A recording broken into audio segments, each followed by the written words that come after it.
Welcome to the Running Tales podcast. I'm Craig Lewis. Regular listeners to Running Tales will know we normally tell the amazing stories of everyday runners, but this week we've done something a little bit different.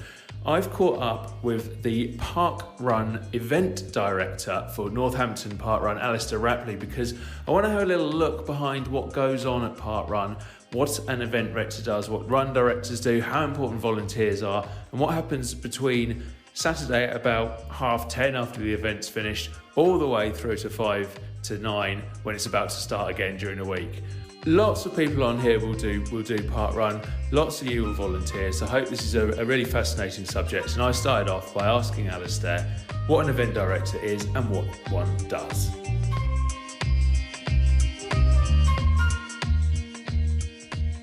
In parkrun, it's really just coordinating with the area coordinator and local coordinator.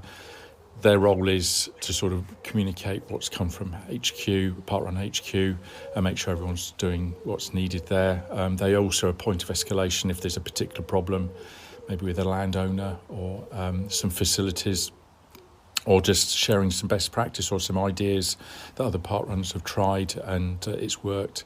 You know, they share that and it comes via the event directors, and then we will share it with the parkrun run director teams and try and implement it, that sort of thing. So. And obviously part of your role is being a run director as well, which is the kind of hands-on thing that happens in the event. Now, people will see what happens during the day, but there's a whole week at least leading up to these things. Well, what sort of things do you put together during that week?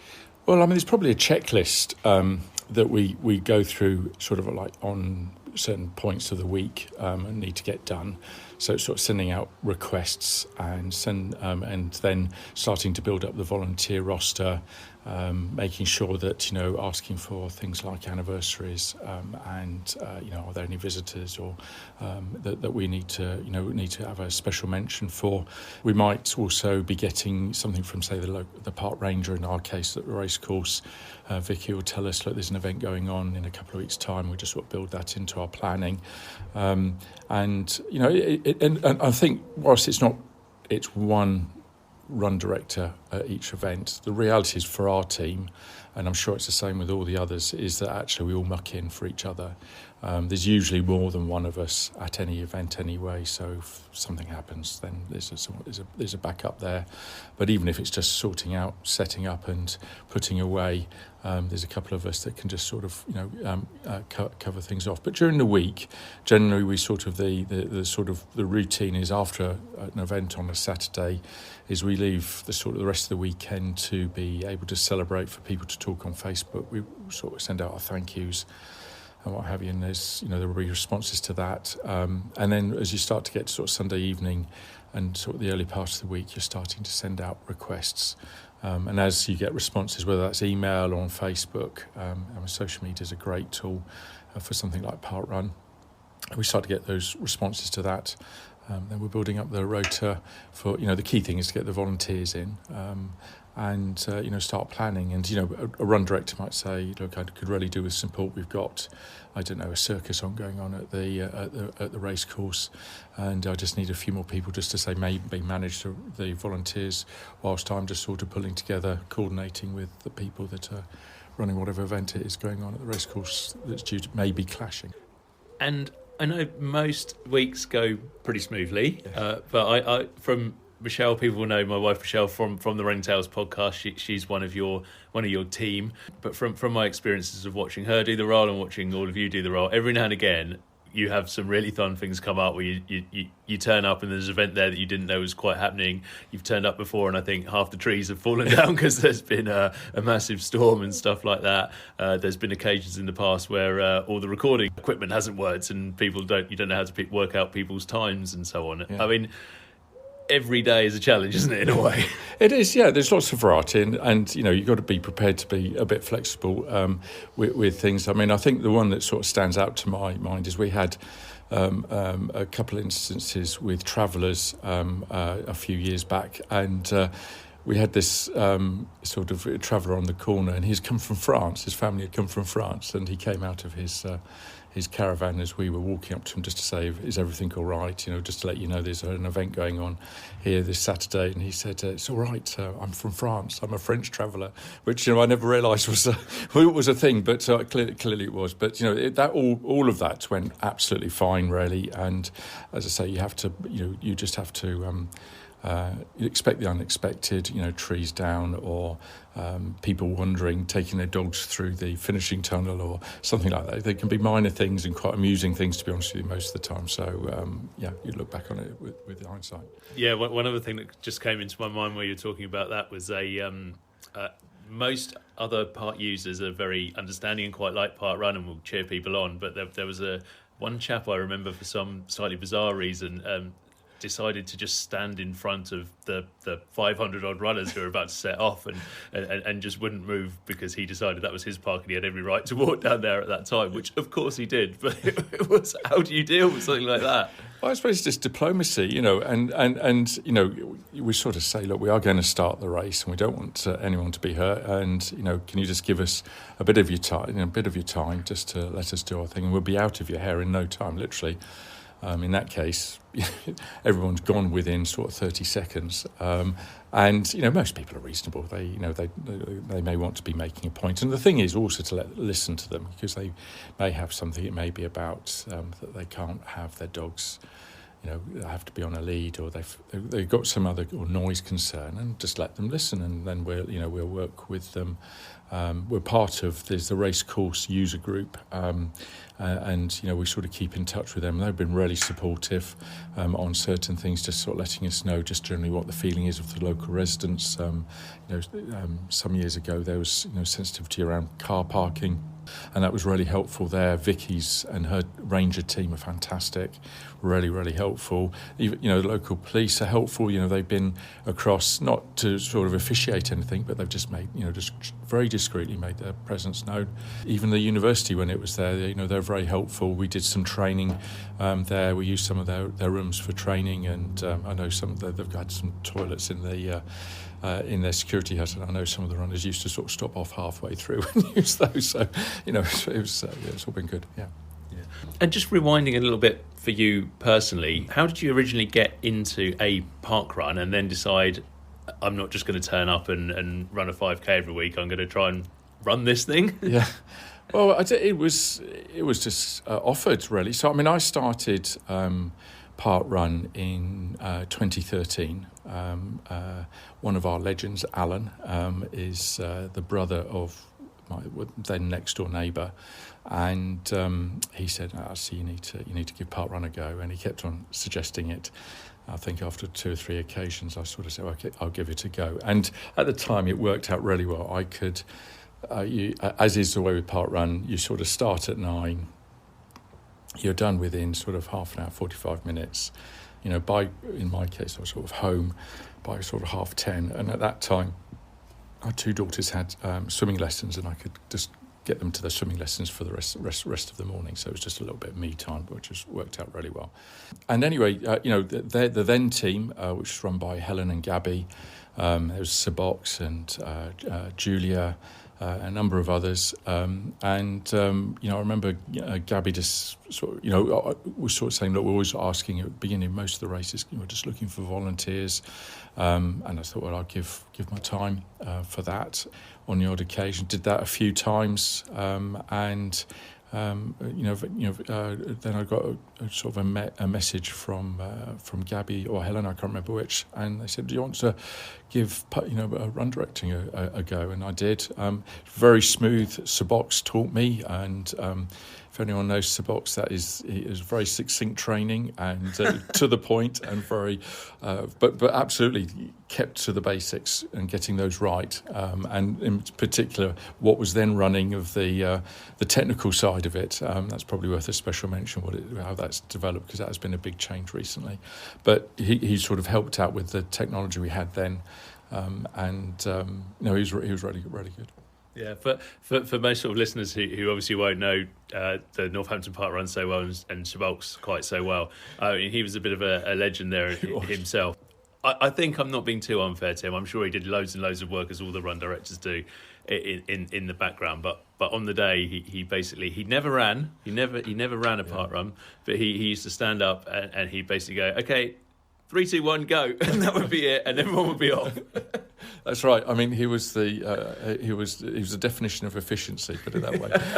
and if you wanted to be efficient park runner, a park run director, then he would definitely he had the template for that. So it was very, very helpful, and he always gave his time. Very, very, really helpful. I can remember once, this ironically, so we had the finish tokens at the end.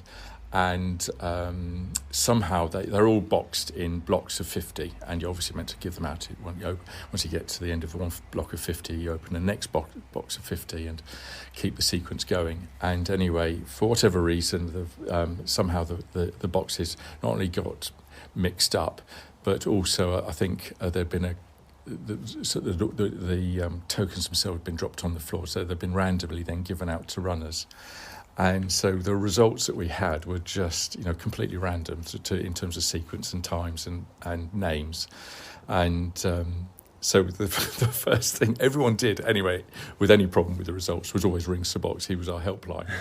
But on this occasion, you could tell from his tone he was relishing, because I think he did physics at university, and I think he did sort of second degree in it in Hungary.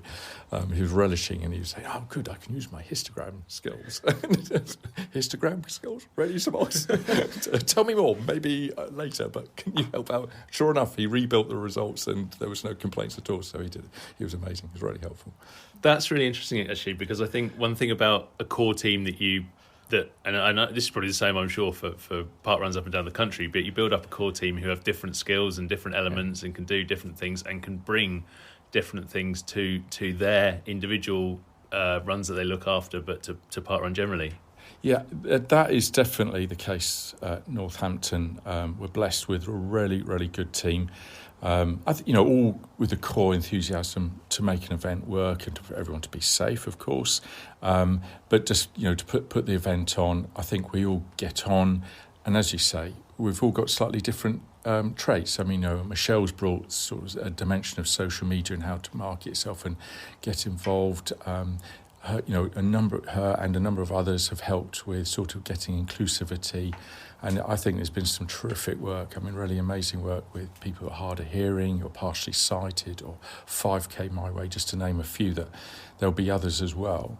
And then there's, people just sort of being there, helping the practicalities of the setup or making sure we've got the equipment. And, they might not have those skills, I include myself in that, in terms of trying to promote or think of methods of promotion and what have you. But you also need sort of some of the basics just to make the background logistics happen. And, we're just all sort of, it's an alchemy that works really well in our team, and we're really, really lucky to have the group. I really enjoy working with them.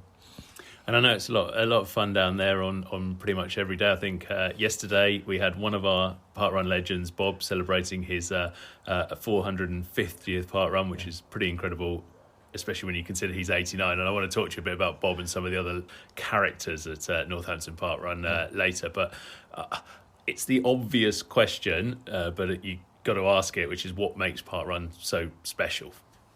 Yeah, I think it captures. I think two things. First of all, it's a quite straightforward concept which everyone at whatever level can engage in. Then you can make whatever of it or whatever you want, and that actually can change over time. What I've observed, sort of in my time, and certainly how it's affected, me and my involvement, but I see it in others as well. It's all a bit of a journey, and sometimes it's a bit like snakes and ladders. You would have go up the ladders because you're doing a lot of running and you're getting better times, but other things might mean get in the way, so you can't do it for a little while, and so you're doing other stuff, and then you can pick it up again, and that's the same. But that's not just with running. The same I think applies. If I look again, consider my situation, I get more out of the sort of background helping it operate and managing it with our team as I do running. And I personally have been on a journey, and I can see others on a journey. You definitely see it with running.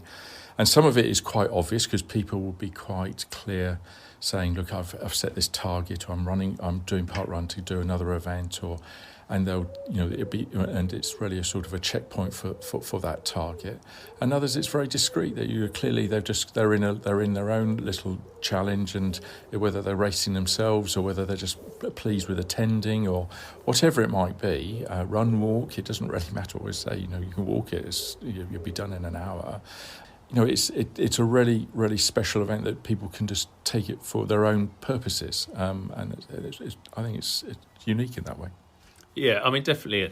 Anyone who's been to Northampton, they will have seen people who are there who are recovering from cancer. We've had blind runners, we have wheelchair athletes, all sorts of people doing it for all their own reasons. I know that one major part of it as well is that people will do it to improve their mental health as well. Yes, and I think, and that's right. I mean, clearly exercise helps with that, mental health, and but I think also the social aspect. Again, you can either have a very clear set of group of friends that you meet up with every week, or you just create some friendships that or acquaintances even that you just know through parkrun, and it's very pick it up, drop it, or you see them during the week and then see them also on Saturday, or you just see them on the occasions that you bump into them at parkrun on Saturday. Again, it's very, very flexible, but it's definitely, again, you see that in people's outlook.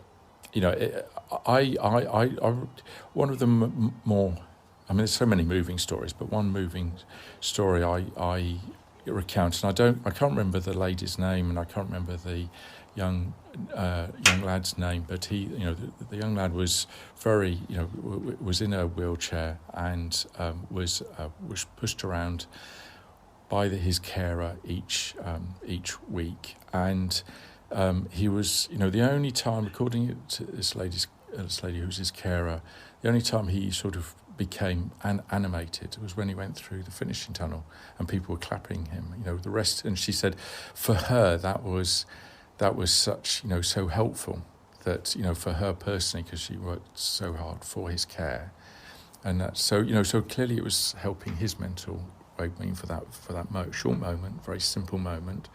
But also for her, because, clearly, massive challenge, which she was devoted to, and, just that little bit that really made a difference. But it was completely natural, if you like. It's really, really amazing. And on the other side of things, we have I think, more older runners than I've ever seen at any other parkrun. There's some of the amazing characters there. Tell us about Bob at first. Yeah, well, Bob's absolutely amazing. I mean, he'll be well known within the running community proper, if you like, for his exploits. I think I'm right in saying that he's still holds a number of age-related endurance runs, so longer than marathon length. Just to interrupt you quickly, because we've obviously had Bob on Running Tales, and one of the things he told us was he entered an ultra, and one of the judges there told him, well, you may have a chance at doing some age records for your age. I think he was about 40, 45 at the time, and he said it was a longer distance race, like a 50k or I can't remember, it could have been a 100-miler, knowing Bob, but basically at every stage of this race he was told he had he'd broken another age record, and he ended up winning the whole race and having 6 world records at the end of it. That doesn't surprise me. I mean, the word legend is used a lot in this day and age, but so he's definitely entitled to have it used where he's concerned. But of course, he's a real gentleman as well, and you listen to some of his exploits. I think what's interesting, the two things that I recount with him is that he once showed me his training his training mileage which he had graphed, sort of hand done on some graph paper, and I quickly totted it up, but I think there was, over a period of just over 10 years, there was 17,000 miles worth of training that all of those graphs added up to, which is obviously phenomenal. Most people's cars probably don't do that much mileage. And the other time I was saying, I always said to him, do you have are there any things you now know that you wished you'd known at the time you were training? He says, yes, I just wish my parents were Ethiopian utopian, because then I'd been born up in the mountains and I'd have had sort of altitude adjusted blood and such like. So he was obviously took it very seriously. But he's not the only one. You're right. And there's Alan, who knew Bob and was a very accomplished runner in his own right.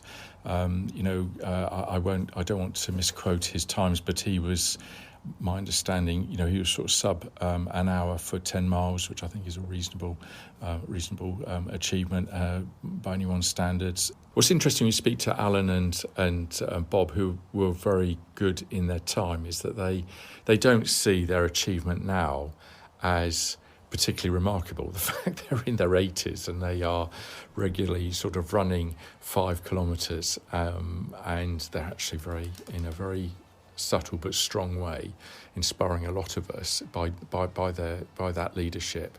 They don't see that, they don't recognise that in themselves. They're very modest in their achievement, but it is incredible, I think. I mean, if I think close to that age and still able to run that, I'll be very, very happy indeed. But that's probably what defines them, is that they're never satisfied, and they always are trying to push in whatever way, their own personal limits, and they're an inspiration for that. In Alan's case, he did. I think he did the first 8 or 9 London marathons. He used to run very good times. I won't misquote.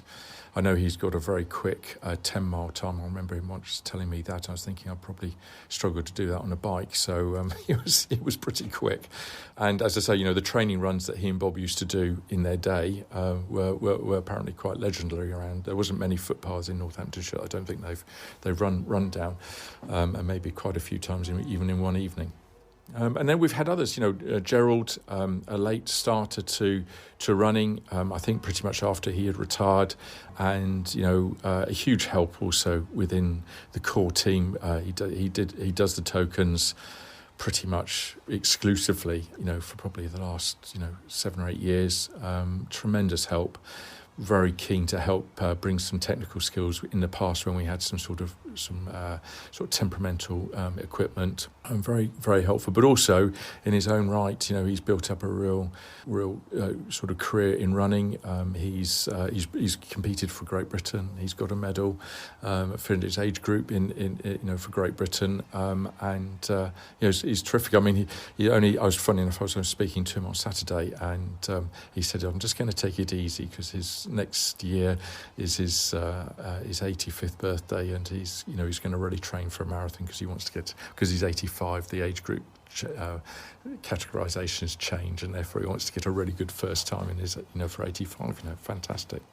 And the other person which we must mention is Diana. I mean, she is such a lovely lady, and she doesn't run with us much now, but I know she's in everyone's thoughts. But she was absolutely a lovely lady to talk to. Had been through some really, really difficult challenges in life, but not someone that would tell you about it unless you asked. Was just a genuinely lovely human being. And if you spent your parkrun, which I did once, I remember we sort of all quietly took it in turns to run with her around parkrun, and you just sort of got chatting to her. What a lovely lady, and really inspiring. One other thing that parkrun's really good at is celebrating people's achievements. We had it with Bob yesterday at 89, reaching his 450th, but it is really everything that people achieve, whether it's ringing that personal best bell to cakes for someone's 100th to Bob's 450th, and sometimes all these other events and takeovers. It's a very inclusive and a very celebratory event. It is, yeah, and that's another one of the easy sort of points about the ease of access, that anyone can join parkrun and then make it of what they want, in simple terms, and they'll be encouraged if they want encouragement, but if they want to be very discreet and just run it and do their own thing, they'll just get surprised every so often when there's a shout out, and they may be embarrassed about it, but they're going to get it anyway, sort of thing. But there are others obviously that like to make that clear that that's what they're aiming for, and they've hit this particular milestone. I mean, in that case, it wasn't just Bob's 450th, we had Bex and Steve doing their 350th each. It's lovely that a couple could do that together and celebrate that together. And then Alex did his 100th. And if you add all that up, that's probably something like 3,000 odd miles, over 3,000 miles worth of running. So those four people are probably sort of in some sort of relay, if you were thinking it that way, sort of got from here to the States. It's a fair old chunk of running. So, hats off to them. And look, the celebrations start at 25 for volunteers. It starts, at 50 for the runners. The official celebrations. I mean, every run's a celebration, every volunteer's a celebration. But, the official sort of recognition by HQ is that. Yeah, definitely. I think that's really important. I just want to return a little bit to the kind of nuts and bolts of park runs. One thing we've been lucky with in Northamptonshire in recent years is that for a little while Northampton kind of sat on its own, but we've got a lot of other park runs. I know that there's a lot of connections between the run directors at Northampton and places like Salsey Forest and Upton and so on, really, with all of them. One thing that has to happen is these things have to be set up. I know you weren't involved in the setup at Northampton, but do you have any sort of insights as to how that works and how hard that can be? Well, yeah, you're right. I can't claim or any involvement in the setup at Northampton. I would take my hat off to just listening to some of the stories that Helen and Gabby went through to do that. It was over 10 years ago now, and they got the support from some really good support from some local councillors to do that, and obviously the people, the Friends of the Racecourse and the likes of the Rangers as well. And, I think with all of these things, it was a bit of an unknown, so there's apprehension, I'm guessing, from some certain groups. But all of that's been proved, I think, to be able to be worked round or to be compromised. And I think the vast majority of people would say that it's a positive impact on that area, on the use of the race course, and it's done well. And in terms of the other park runs, I mean, I take my hat off again because again, listening, I know it's only from a distance, but I've heard sort of some of the challenges that they have to go through, and that some of it can be administrative, of course, getting permission, landowners permission, and things like that. And Park Run HQ have also got quite stringent rules and milestones that need to be passed. The area team help out with getting sort of the communication around that. But all of those teams they must take a lot of energy to do that. And the bit that we have helped in some of those cases is in effect come and try out and being a run director on ours for a couple of weeks and run it so that you've got the core skills and understand it's actually not as difficult as you might imagine it to be, and therefore that step, one of many steps to set up a new park run, but that one step we can help out with. And yeah, it is tremendous. I mean, if you think sort of the aggregate numbers of people wanting to do park run in this area for Northampton is very well, Brixworth as well, even further afield with Eartham Borough and Kettering, Corby, Market Harbour and Daventry. I mean, it's very, and Toaster, it's very, very well catered for, and just shows the appeal of the event itself.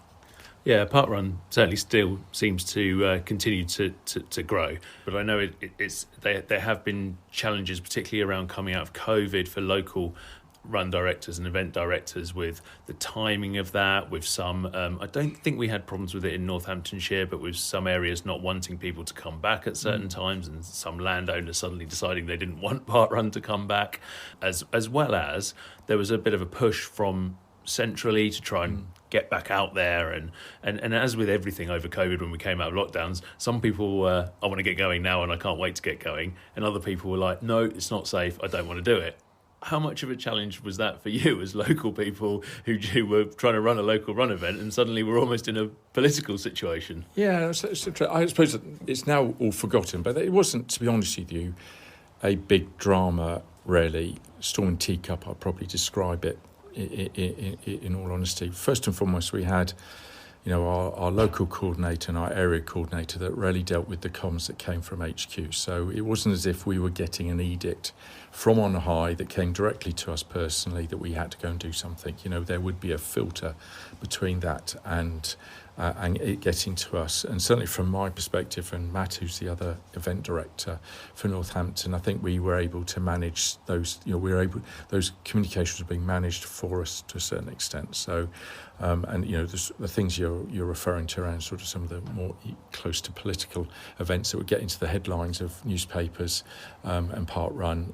I think that meant that actually it didn't really affect us as much as it probably could have. I think in terms of what we were doing at a local level, I can only really speak for sort of the Northampton one. I mean, I think from us it was just really getting a framework in, setting it up again. We'd got the equipment.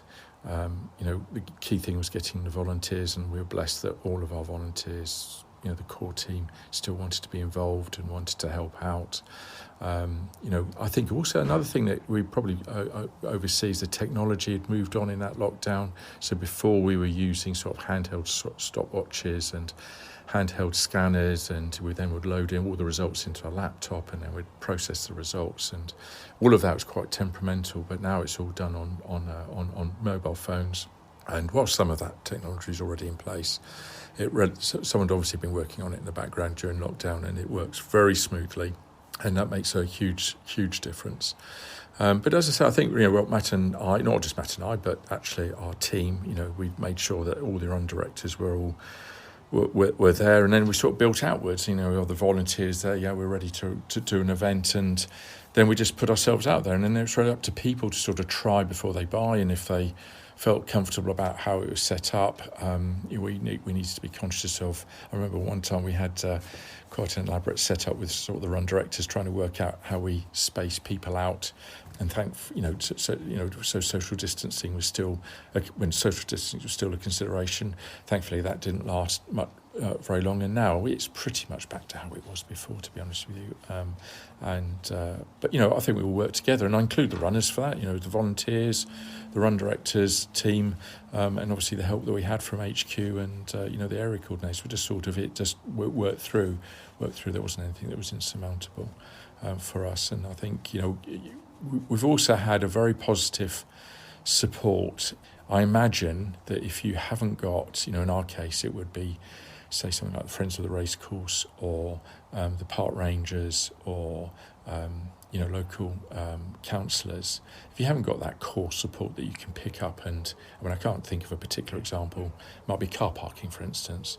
There's probably one or two people we need to speak to behind the scenes in order to make that make some changes happen that would be helpful for us, or hear our point of view. And they'll take that argument up for you, or they'll listen to you, and that makes a huge difference. We had, it was a bit slow in getting, for instance, the toilets open, because I think there was a challenge around Legionnaires being at one of the toilets. It needed to go through a sanitisation process, which was, it's just a process it goes through, and then, as long as it tests negative, then it's good to go. But again, just because we had that information, we could manage that particularly important part of parkrun, but it worked fine. And the other people you mentioned on the ground every day, the volunteers, how important are they for you, and how important is it for people who come along and run parkrun to give a Saturday every now and again and maybe give back and volunteer? Yeah, look, I mean, there's no hard and fast rule, that everyone knows does parkrun. We always ask for volunteers. We don't expect volunteers. Speak the truth. Without volunteers, the event doesn't happen. And I think I imagine Northampton's no different from other events. We've got a core team that just like volunteering every Saturday. That's great. It's so helpful. It sort of brings a bit of character to the event and personality to the event because of that. And what's really nice is that a lot of those have continued in since lockdown and been with us all through our time.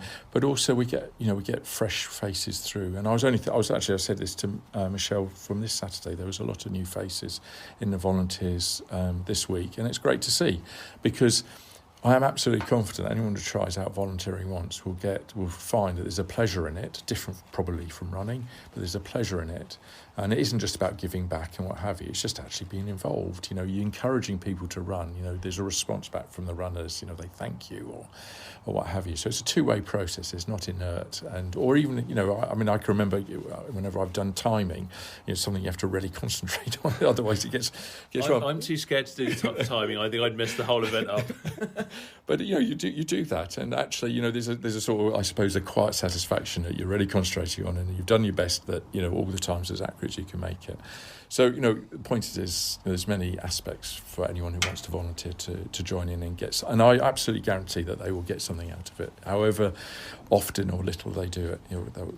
And of course we would always welcome new volunteers. As I say, if I line the whole route with volunteers, marshals, so it's literally some sort of clapping tunnel all the way around, I'll be very happy to do that. And we have been very well supported on a number of occasions. So, I'm really looking forward to the clapping tunnel. I think that would be really, really good. My last question, and you've kind of answered in that previous answer, was what would you say to anybody who's thinking of coming along and taking part in parkrun, but then furthermore maybe someone who already enjoys it but would perhaps like to have a go at being in the core team, or even taking what I know you wouldn't call the top job, but doing the top job and being an event director? Yeah. Well, just give it a go. Like life itself. Give it a go. What's the worst that can happen? Nothing. This is very straightforward. You can make it of your own, and you'll get an awful lot out of it. I personally I've grown with as a person with this, and I think it's not necessarily the event or the fact that you're coordinating things that's almost a bit like work. It's actually the people. You just suddenly meet people that you wouldn't have met otherwise in a way that is pretty unique. And personally speaking, I've got an awful lot. It's been a real tonic for me, and it continues to be. Superb. I think that's a really nice place to end it. Thank you very much for coming on Running Tales today. My pleasure.